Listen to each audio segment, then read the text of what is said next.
Greetings, viewers. Once again, this is A Vision Entertainment, and you're watching one of the best shows right now that's going on. And we also have a special guest. This man is comedian, actor, entrepreneur, Hamburger. That's how he said, Hamburger. And he's on the show right now, fellas. And this is him. How are you, brother? Berg, how you feeling? I'm great. I'm great. I can't complain. That's wonderful, man. That's wonderful. I'm glad you came to the show. Welcome to A Vision Entertainment, by the way. You Thank know, you for having me. My pleasure. I appreciate it. oh man, I thank you for that. I really do. And you're welcome. Born and raised in Elizabeth, New Jersey. Yes, sir. That's right. That's right. Also, Hamburger Hamburger Jones. I just want to say Hamburger is an iconic comedian, actor who first gained national attention in the 90s, following appearances on HBO Def Comedy Jam. This is actually where I first saw you, on Def Comedy Jam. We used to always catch it. We used to always watch it every time it come on. It's the first time I saw you when I heard Hamburger. That's like your slogan, something that the world know about. And also, not only that, you also appeared on Showtime at the Apollo, BET Comic View, uh, Apollo Comedy Hour, and Byron Island's Comic Unleashed. I don't know. Can you explain what is Byron Island's Comics Unleashed? So that's a show by the world famous Byron Allen. He's a comedian now, a producer, and he has several projects, maybe 20 or more that he's had over the years. And one of his most successful, in my opinion, is Comics Unleashed. There's a roundtable discussion of three or four comics, and it's a very funny show. Trying to remember the network that came on mostly, but it aired from maybe 2016 to now, and it's still going strong. You can catch me on there and several other comics, but it's called Comics Unleashed. So it's a Tonight Show format, but it's mostly comics, and it's very good. It's very good. Okay. Is it almost on the same scale of like Comic View? No, this one is just a sit-down discussion, Okay. uh, random topics, and you just happen to say and do whatever you want, and it's a good show. Comics Unleashed. Hamburg. That's right. There you go. What inspired you to become a comedian or get into stand-up comedy? Hated my job. Oh, People told me that I was funny. I didn't think I was funny. I wanted to be a radio broadcaster and go into journalism, something like that. But every time I did a talent show or fashion show, people couldn't have their score tally. And they had told me, you know, come on up and stall. And I'm like, how am I going to stall? They said, tell jokes. I don't know any jokes. I'm supposed to tell jokes. So yeah. little by little, I developed some little things that helped me stall. And before you know it, people were saying I was a comedian, but I still didn't feel comfortable saying I was a comedian. So a friend of mine, Derek Fox, had a variety show, and he and we did stand-up comedy for the first time. That was on a Friday night. That Okay. Monday, I put a suit on, went as his manager to the Apollo to uh, to be his manager, and he put my name down. And at the audition, they picked me. So that Thursday night, I had to go on national TV and do amateur night Showtime at the Apollo, and from the rest is history. Wow. So amateur night. How Yeah. good did you do that night? I know Apollo. Those fans are hard. When you Oh, come in very there. hard. Yeah. Very hard to say the least. So I didn't get booed, but when they put their hand over my head, they let me know they wouldn't appreciate me that much. So Oh that was wow. that show, and that was that night. But I was determined from that point on to let the world know that I was funny.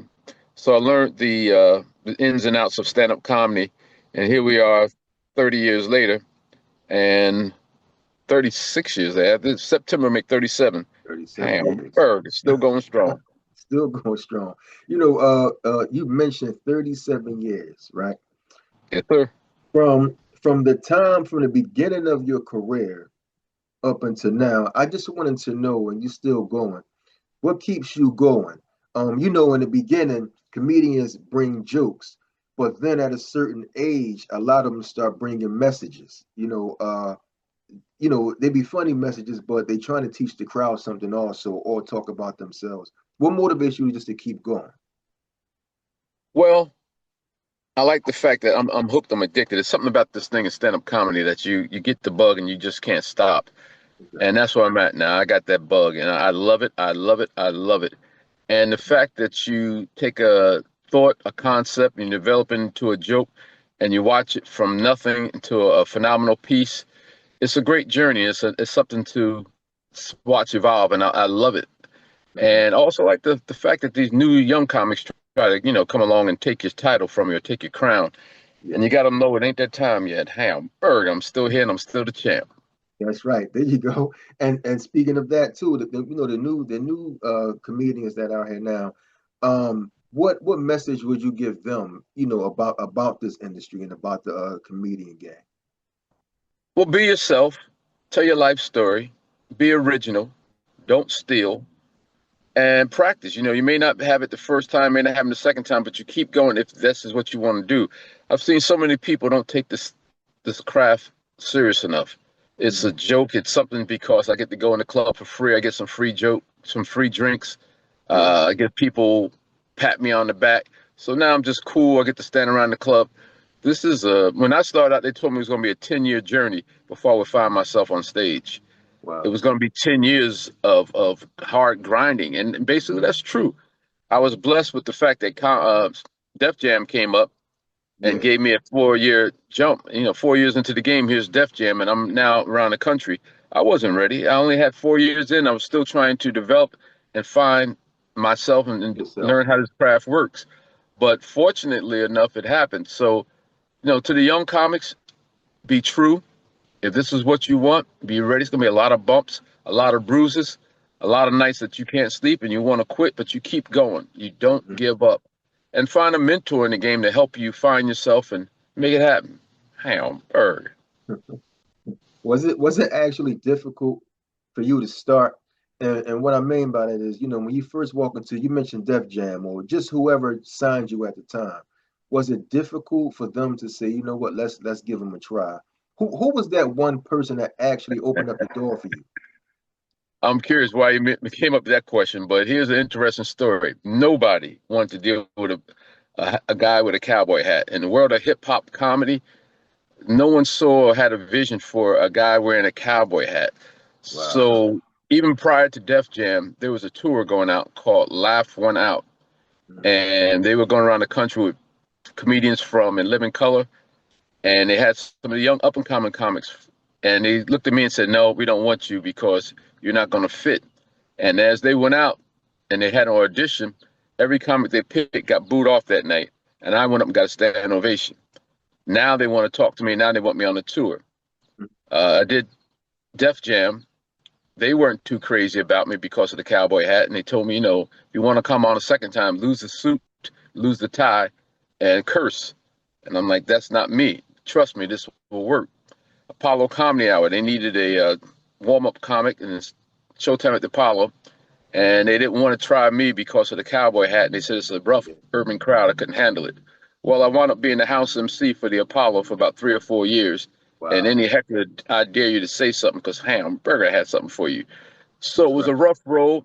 The hat just threw people off. The fact that I didn't curse, use profanity, people just didn't have a vision for me. The world, what they saw, you had stand-up comic, you had to have, the T-shirt, the Yes, normal yes, look, yes. stand against the brick wall, and That's right. curse all night. But I think I changed it a little bit, and everybody's wearing cowboy hats. It ain't because of Beyonce, it's because of me. Hey, I'm That's right. Berg. Yeah, that's right. Hamburger, you started that trend. That's right. That's right. And what was definitely interesting also was that your stand-ups, you don't use profanity, and we just No, talked about that. Now, did you come in? This was your idea of coming into the industry, like I'm not going to curse, or was it something that, as far as church, or what was that thing that made you not use profanity? well, Profanity. I started out cursing because I thought that was the norm, and you had to curse. Yeah. And as I developed, people told me I was country, and I needed to do something different. So I said, if I'm country, I'm gonna show you what country is. So for one night, I put the cowboy hat on and imitated my uncle from North Carolina because his word was hamburger. He Yeah. said he was too old to curse. So instead of cursing, he would say hamburger. So I did a tribute to him one night and it stuck. And everybody's like, hey, Tex, where's your hat? Where's your hat, Tex? You got to realize I'm in my 20s now and it's Yeah. totally different. Everybody's into hip hop. This is the days of Big Daddy Kane, Rex and Rock Kim, Effects. yeah, Public Yeah, Enemy. New Yeah. Jack City. So it It was a whole different era to see a young guy in a cowboy hat. Yeah. So here I am doing that, and they called me to do Def Comedy Jam, and I was like, wait a minute, I'm going to be on national TV. I can't let my parents see me curse, and I can't let the people from my mama's church, the PTA, my neighborhood, I don't curse. So, and you can't say hamburger because you don't curse, and then you're cursing. So I had about 2 to 3 months to get ready, and I dropped all the cursing. And here we are 37 years later, hamburger. You know, so hamburger is like a substitute for a curse word, basically. Right. When you get excited and instead of cursing, I tell everybody, you go to your job, road rage or whatever, just say hamburger. You ain't gonna have no problems. So What's going to happen? You're going to spend half of the day trying to figure out what you just said. that's right. Because Instead of giving somebody the bird or whatever, just they cut you off, just look at them and say hamburger and drive off.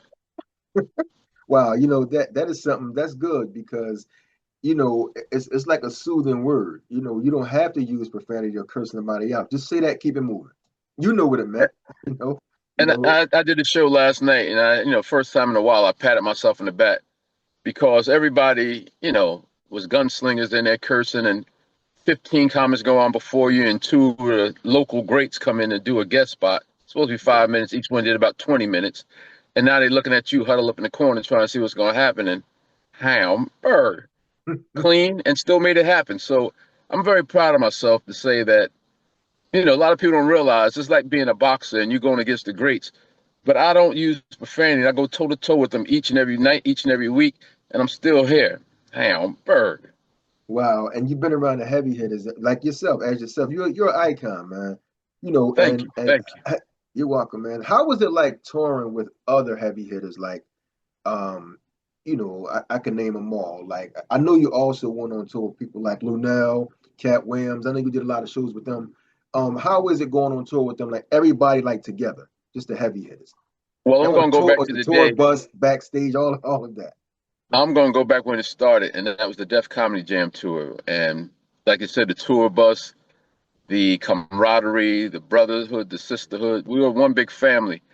And to be on stage with Bernie Mac, Cedric Entertainer, Chris Tucker, Teddy Carpenter, D.L. Hughley, Monique, some more.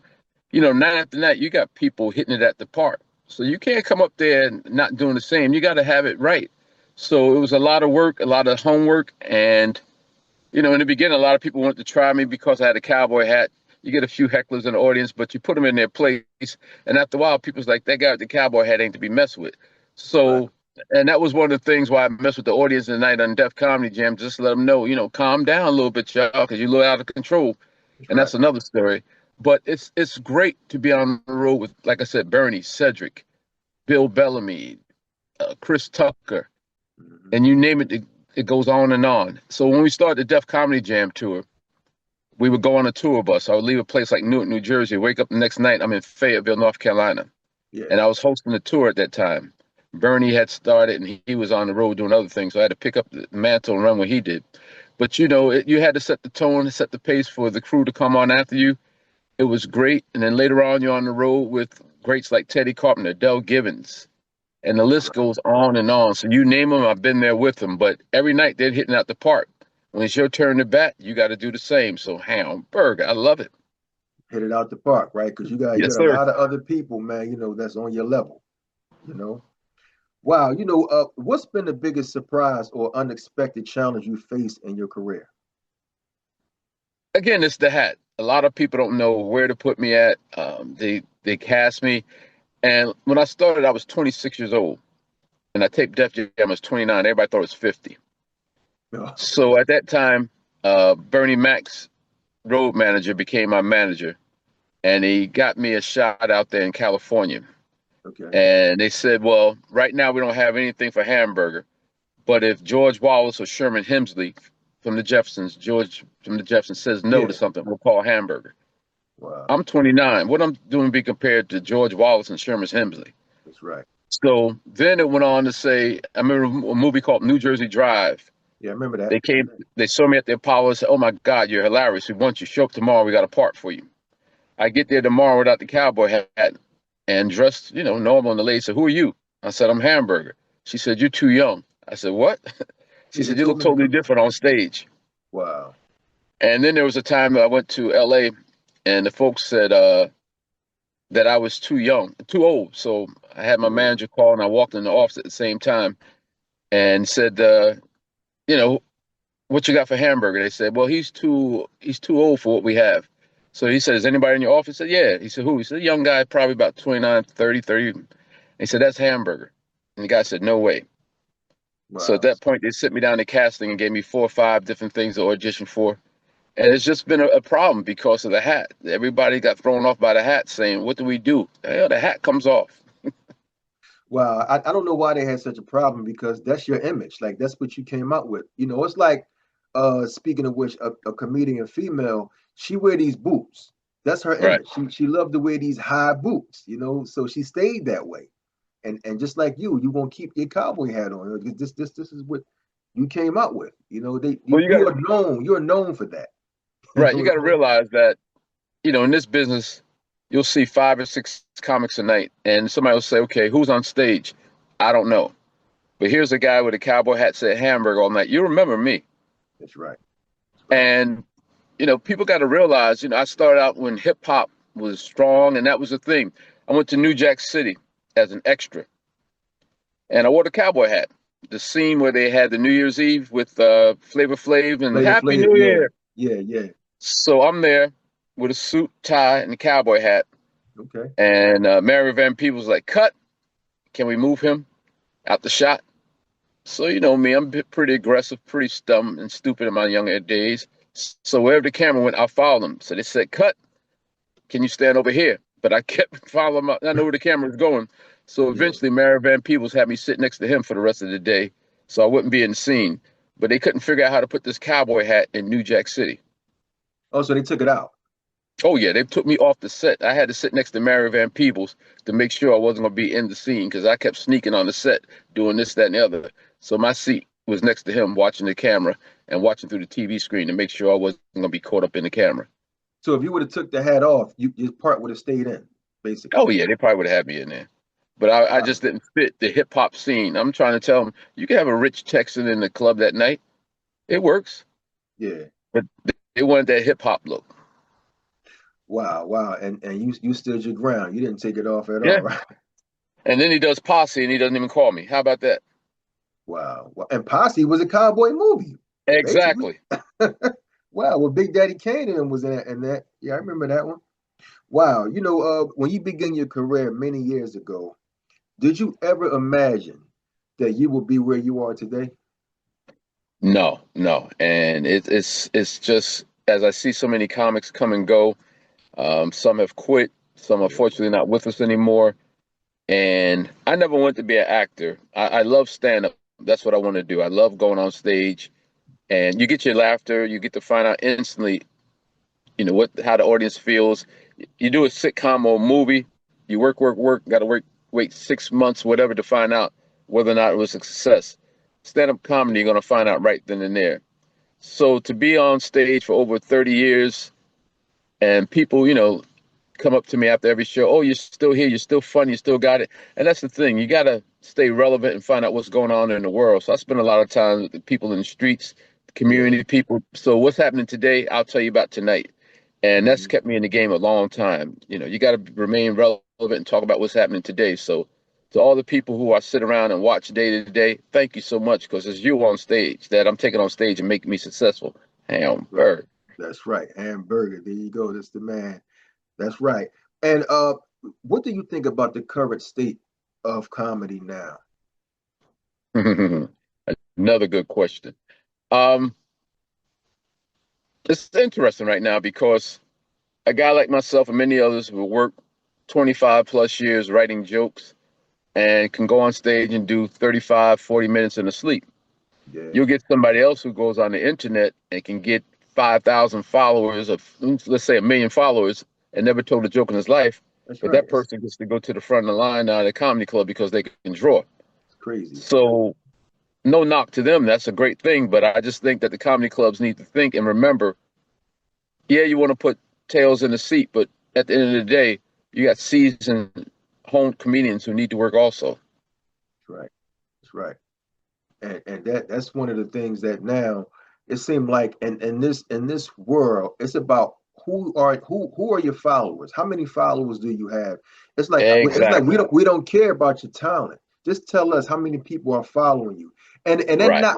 that knocks good people off the radar because these people, this man might have 1 million followers, this man might have 200,000, but he's good. But they're gonna knock Right. the good man off. I don't understand it. I really don't. But this is just the world we're living in now and what's going on today. You know. And I've seen a lot of younger folks when they go to a comedy show or a club or whatever, they're on their phones texting and taking selfies all night. Yeah. So, you got a new comic and a new audience in there that doesn't know how to relate to a stand-up comedy show. So there's a whole new phenomenon out there. So it needs to be addressed.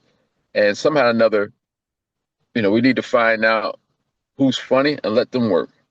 That's right. That's right. Yep. And as far as like when you talk about Def Comedy Jam, you go back to Comic View, Comic Strip, and all of those days. How was your relationship with Martin Lawrence at that time, and is it still the same today? Martin and I met back in the 80s. Again, a friend of mine, Derek Fox, and I, we had this idea that we could put shows together. And if we hired certain comedians, they would see us and say, hey, this person's funny. I want you to go along with me. So we hired Martin Lawrence, and he saw us and loved us. And later on, we did Def Jam. And Def Yeah. Jam wasn't picking me for whatever reason. And Martin said, you taping this go around? I said, no. He said, why not? I said, I don't know. So Martin stopped and said, hey, I want Hamburger to tape the next season. Everybody got that. And he went behind the scenes and talked to a few people and got me on the show. Oh So wow. I'd say thank you to Martin Lawrence for what you did for me. I appreciate it. And the last time I saw him, we had a nice conversation. So he gave me some advice over the years, and we've been in touch from time to time. So kudos, shout out to Martin Lawrence. That's good. That's good. So everything is still cool, even though y'all might not see each other often, but when you see each other, it's love, Oh, yeah. basically. Yeah. That's And the good, man. same with, Cedric and I, we've talked a few weeks ago. Mhm. Chris, I saw him about 2 months ago. So we all stay in touch. And Adele had me on the road with her. We did a lot of shows together. So big shout out and thank you to Adele, just with Teddy Carpenter 2 weeks ago. That's So right. we're still Right. together as a family from time to time. It's not the same because everybody's doing their own thing, but Yeah. those were the best days ever. I wish there was a way we could do a documentary or movie. I wish somebody had the footage There's footage because out there. Yeah. there'll never, I'm talking behind the scenes, there'll never be Okay. another time like Def Comedy Jam. That's right. It That's was right. just, I can't even put it into words, but it was just wonderful. I mean, the audience, the comedians, Kid Capri, That's it right. was just something that was unbelievable. That's right. You go around places. I taped Def Jam in August. I started going on the road really in October. Everywhere was lines around the corner. It was sellouts. Every show was sold out. One night, Honest J, Maestro Clark, and myself, we had to run. The girls were chasing us we were like the Beatles, and Y'all it was was that big. Yeah. yeah, it was unbelievable. Yeah. Coming out of the theater in Milwaukee, it was a narrow driveway. We were backing out the driveway in the limo, and there's girls wrapped around the limo, rocking the car, taking their shirt off, pressing their breasts against the windows, and we're sitting there like, oh my God, what's going on? It was we were the Beatles, and it was unbelievable. You'd have thought I was Michael Jackson at one point. Wow, wow. You talking about back in the day, you know how it was then, but they still have the First Amendment. Um, uh, I mean, I know it's probably not the same, but Right. how do you feel about that? And I know you were on there a few times, right? No, I hadn't. You talking about Martin Lawrence First Amendment? Yeah, Martin Lawrence First Amendment. Yeah. Yeah, I never taped that one, and it's not. It's not the same. It was Def Jam was a shock. It was the first time ever. Back then, the channels in my area was 2, 4, 5, 7, 9, and 11. That's all we had on TV. Oh. And if you were doing well, you had cable, which was HBO. Hmm. So your normal was to watch, hey, how you doing? How's everybody doing? Anybody shopping? All right. My wife and that was comedy. That's right. But now you put on HBO and you get to see Def Comedy Jam. Like, wait a minute, what is this? No one had seen anything like this. So the world was tuned into Def Comedy Jam. Like it was, you can't explain it. I remember Yeah. going to cookouts on a Saturday, and Mhm. people would stop the cookout. Everybody went inside because someone had videotaped Yeah. Def Comedy Jam for the night before, and they went to see it and see who was on it. Mhm. And then we were shown, twice a week. I think it came on Friday, Thursday, and one other day. It was like 3 times a week it would come on. And then on New Year's Eve, they ran all the repeats again. Wow. So it was like having your own sitcom, so to speak. And you got to work again. It was a brand new awakening once they showed them all on New Year's Eve. So it was just unbelievable. Yeah, back then was a different time. But I call it the golden eras. Even with Yeah. hip hop in the 80s and the 90s, comedy and all that, it's the gold. You cannot get those times back. You just No. can't. And And I had an agent back. I had an agent back then from famous artist named Chris McNeil, yeah, and he would. I had a beeper at the time, and he would page me and say, "Hey, if this Friday you're going to be in Milwaukee, this Saturday you're going to be in Kentucky, next week you'll be in Denver, and then you'll be in Des Moines, Iowa." It was a place I never thought I would be before in my life: Iowa, yeah, Idaho, yeah, yeah. Minnesota. But I've traveled the world a few times, and all because of 4 minutes on Def Comedy Jam. And then from there was Uptown Comedy Club, Showtime at the Apollo Comedy Hour, Comic View, and it just kept rolling. It was a great time for stand-up comedy too because there was so many shows to give you exposure. That's right. It was. And if you look back at Def Comedy Jam, all of those comics are doing something now. I can say at least Yes. maybe they're 70%. They are really doing big things now. And maybe the percentage may be more, but and that's another thing how Martin Lawrence gave everyone a shot and whoever else behind the scenes, they gave them a shot, you know. Martin was a great host for that show. It was originally Yeah. scheduled for Robin Harris, and unfortunately he passed away. And the powers that be went with Martin Lawrence, which was a great choice. And Martin was just He nailed it. on his A game every night. He He was nailed it. he was fearless. He knew everybody in the audience, and if he didn't know the celebrities in the audience, he went after them, and That's they right. loved That's it. right. That's And the right. audience was just unbelievable. It was a concept that was taken from the Uptown Comedy Club. The Uptown Mhm. Comedy Club was up in Harlem, and we used to Yeah. meet there every Sunday for stand-up comedy. And that audience would just stomp, they would laugh, they would run through the floor, and they took that audience and brought them downtown and taped Def Comedy Jam, and the rest is history. Wow, that was it. Wow. I know we hear a lot of good things, about the comedy and the stand-up comedian. But what are some hard things about being a stand-up comedian that comedians don't like to talk about? Well, the hard things, if you're true to the game, is writing and coming up with a new joke. All And it's right, harder okay. now because you see so many comics. I don't want to tell the same joke that I saw a guy in Kentucky do. I don't want to tell the Oh, same joke that I saw the guy in South Carolina do. So you got to go back to the drawing board and write again. that's right. And then you want to get quality shows. You want to be booked in the right places and places that's going to make you look good. You don't Mhm. want to be in Joe's Bar and Grill with the TVs on and people shooting Yeah, pool. Those days should be over with. But every now and then you still come across something like that. Traveling, getting sleep, eating right. As you get older, you definitely got to take care of yourself. In your 20s, you can eat like a pig and stay up all night and do whatever. But now that stuff catches up with you.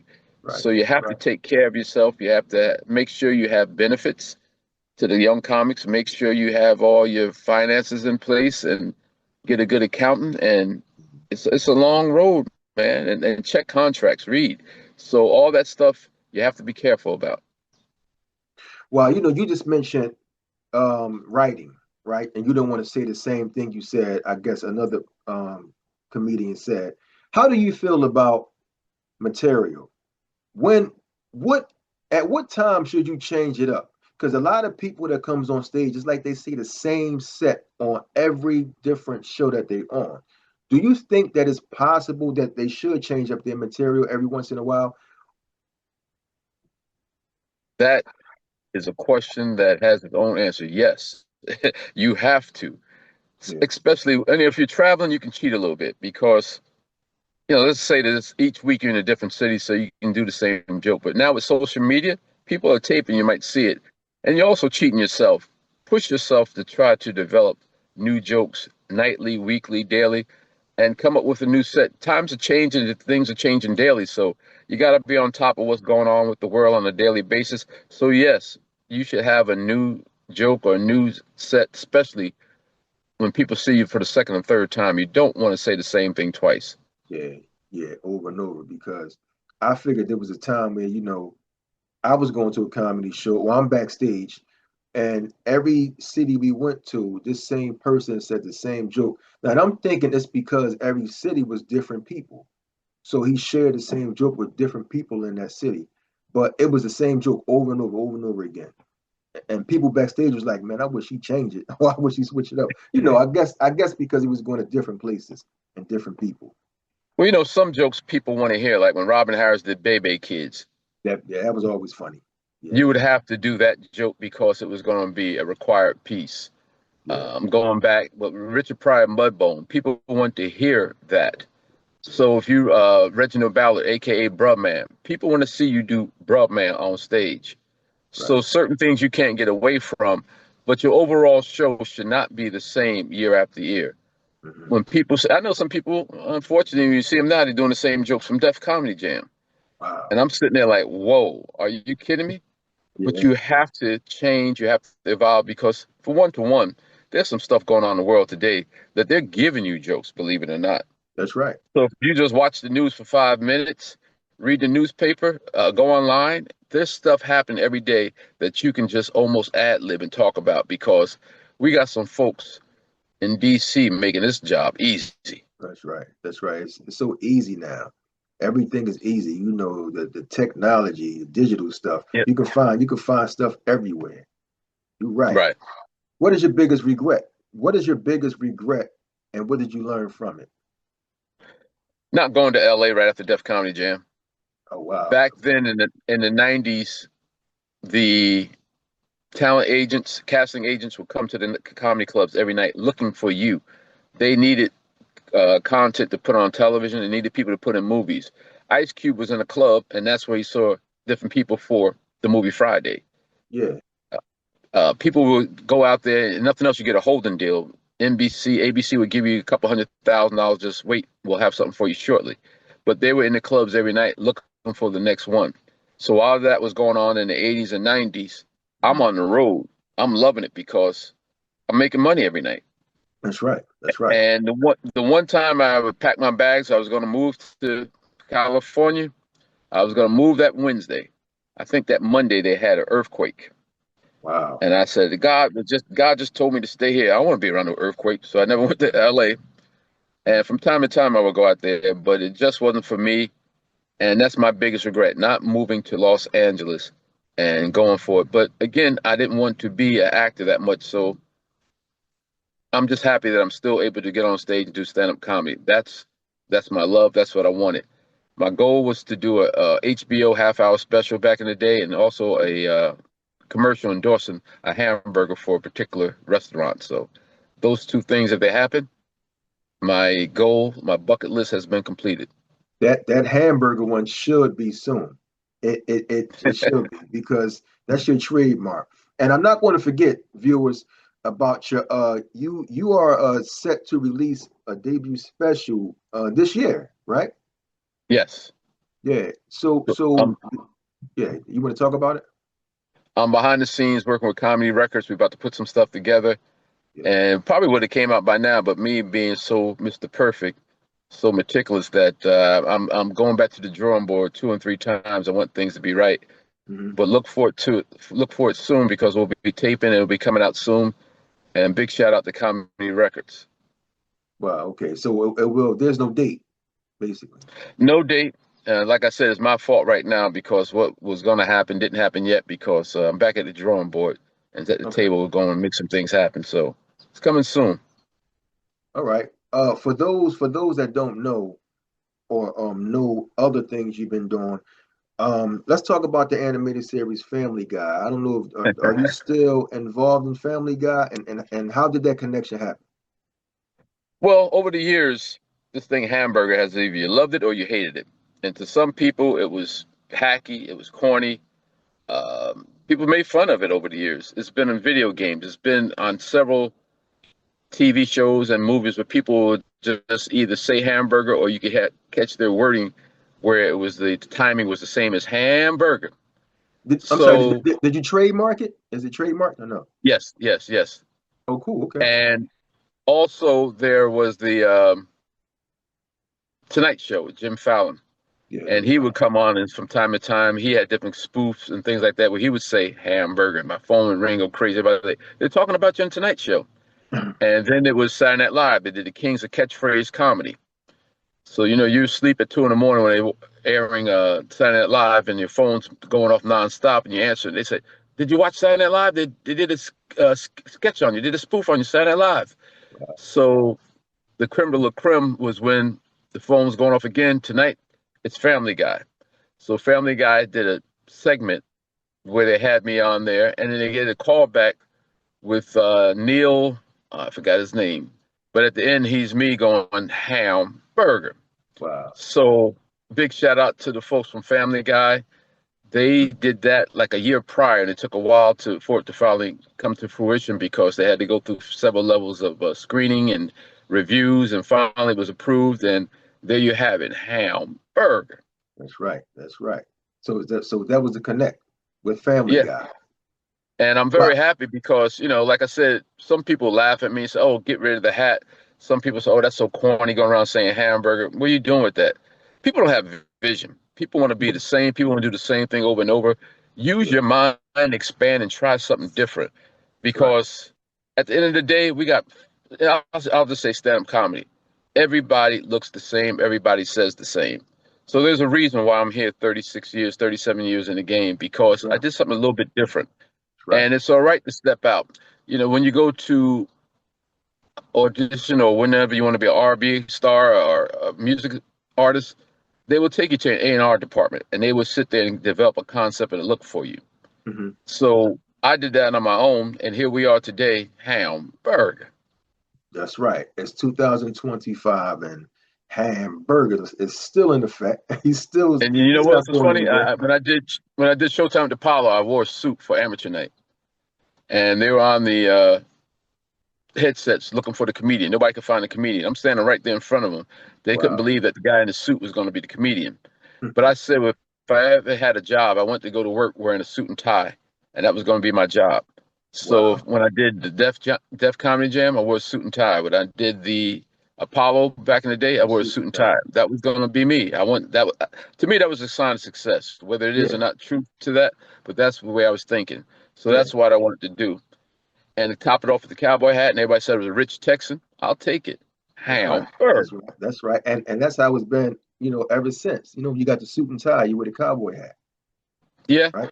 And I fell in love with this hat now. So in the beginning, I felt a little self-conscious, but I like it now. And I laugh now because people say, "Oh, you need to take that hat off. You need to take the hat off." But Beyonce made one country album, got the whole world running around in cowboy hats. And then if you ain't got a cowboy hat on, you got a fan and then a cowboy hat saying, "Where them fans at?" And I'm like, look at y'all. I knew you'd be over here soon. Yeah, it's wild because you actually started this trend. It started from back then. But in this business, you got to have a name. They want you to be big in order for you to take off. And you had it first. Like this is your trend. And it's sad as like that, And I'm going to say that the people who made the cowboy movie, The Harder They Fall, and those that made Posse. Concrete. Concrete Cowboy. Y'all make one more thing without me. See what happens. Go ahead. That's right. There ain't no threat, but you watch what happens. Hamburger, I'm coming for you. He coming for you. Better book Hamburger. Any next cowboy movie, you better call him. You save money. I'm wardrobe. Where I got my hat, got the boots. I can just show up on set anytime you want. That's right. Right on set. I study cowboyism, so I know the lingo, I know the words. Half of y'all messing up the script. Put me in there. Watch what happens. Hamburger. That's right. There you go. New sheriff in town. You have any background of like farming, like being out on the farm doing some things, and because I had to ask that because you have an accent and with the whole look. You ever had any acres somewhere where Oh, that's funny. Yeah, farming. No prior experience of farming. I hope that's not a question on the audition I go on because I'll lose the show for that. No farming. I have relatives who did some farming, but I couldn't pick a tomato from a cucumber. So no farming. Sometimes they have horses out there. You training a horse. It's something, When you and I took some horseback riding lessons just in case I got the movie. I'll be ready to saddle up and go. Okay. but that's about the closest to a farm I've been. I sat on some hay once. Let's see what else. I know how to say howdy. I could push the doors open in the saloon. So things like that I've been practicing just in case they say action. Howdy, Hamburger. There you go. That's all you need, man. You know it is, and it's. I know it's kind of like hard for everybody out here, you know, in this world and in the industry, because a lot of people really not getting calls for certain jobs and stuff like that. Where do you find, where do you seek inspiration when those times come, like when your phone is not ringing, when this is not happening? You know, where do you still seek inspiration? That's the time to make it happen on yourself. You keep the pen to the paper, and people still, yes, I still use a pen, and you keep writing. Those are the time to really, really press down and write. And secondly, then you just call a few people and see where they're at, what's going on, and pop your Mhm. head in the club and just do something on your own. And that night, somebody say, "Hey, I've been looking for you," or "Hey, you were funny. I got a show for you." So the down times have been very, very, very few and far from me, and that's been a blessing because I've been working consistently for umpteen years. So I just want to say thank you to God. Keep it going, keep it going. So the down times, I really haven't experienced too many, which is a good thing. Okay. Well, that's good. That's good. Only have two more questions for you. How have you managed moments of self-doubt or setbacks? Well, those moments have been the nights that I call myself bombing, not having a good set, and I don't sleep well. I toss and turn. And the good thing about stand-up comedy, like also I always equate it to the NBA.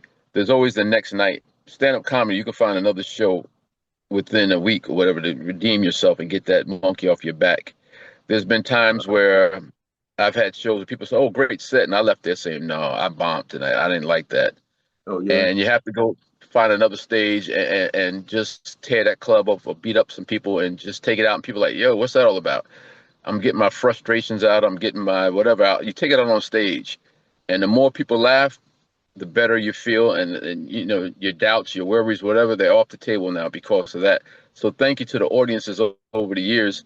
Your laugh has probably been therapy to me and got me through some situations where I have to choke somebody. Hamburger.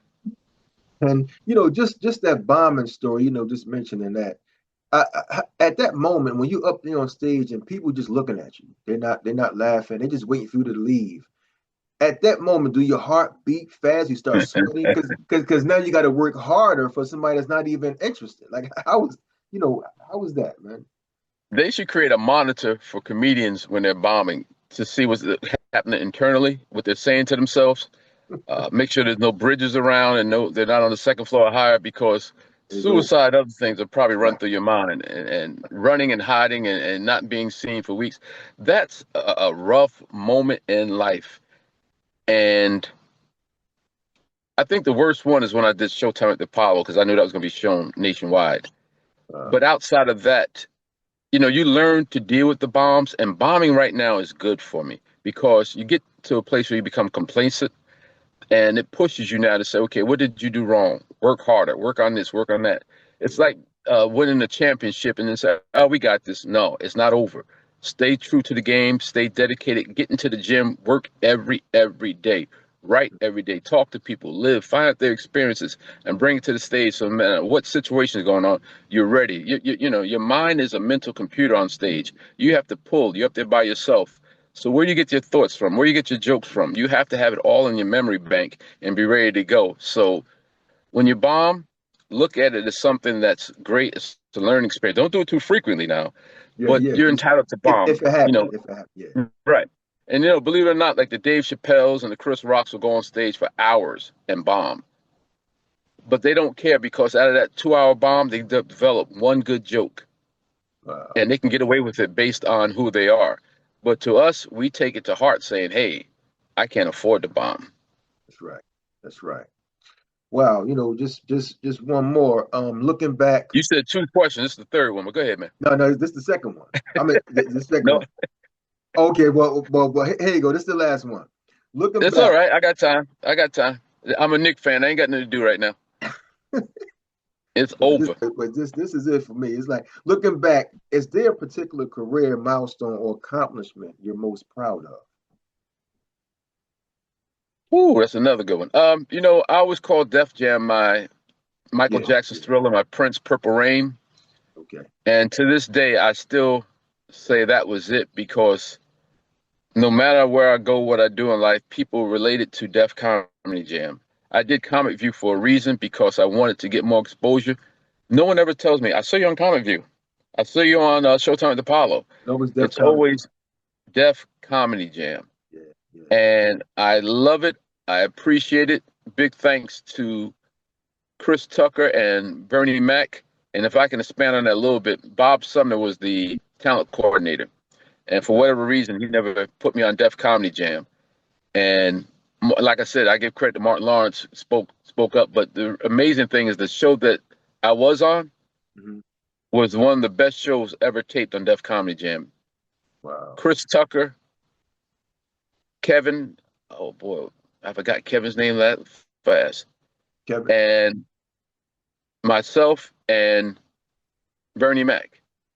Mm-hmm. So what a show, what an opportunity to be on the greatest show ever in the history of Def Comedy Jam. Wow. That's amazing. That's amazing. Viewers, we have the legendary Hamburger. He was on here, A Vision Entertainment. I thank you for coming on to the show, brother. I truly do. It was an honor. Hamburger, thank you for having me, man. I appreciate it. That's right. That's right. And just if the viewers wanted to get in contact or see some of your stuff, you can hit your social media information. Comedian Hamburger on Instagram. Comedian Hamburger on Instagram. And there you see my website also, www.comedianhamburger. And a lot of great things coming up for you in the New York area. You catch me every first Wednesday of the month at the New York Comedy Club. Look for that. And just like I said, just keep looking because I'm traveling each and every weekend. I'm somewhere else. And I would love to see you. If you saw me on this show, make sure you tap me on the show and say, hey, I saw you or heard you on this. So Comedian Hamburger, Instagram, Hamburger. We thank you, man, for that. We really do. Hopefully we could do something in the future.